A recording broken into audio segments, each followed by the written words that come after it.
চীনা হাঁস দেশি মুরগির বাচ্চা একসাথে পালন করা যায়। অনেকে বলে ঠোকরাঠুকরি করে, মারামারি করে। আপনারা দেখেন, চীনা হাঁসের বাচ্চাও খাবার খাচ্ছে, আমার দেশি মুরগির বাচ্চাগুলোও খাবার খাচ্ছে, এতে কোনো সমস্যা নাই। আপনাদের সমস্যা হলো এই চীনা হাঁসগুলোকে আপনারা শুধু পানি দেওয়ার সময় ছোট থাকতে পানি দিতে একটু সাবধান, যেন তাদের যেন বুক না ভিজে।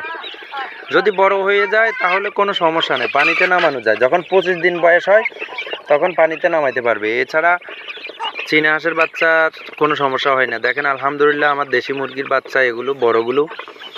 আপনাদেরকে আমি আসলে অনেক ভিডিওই দিই।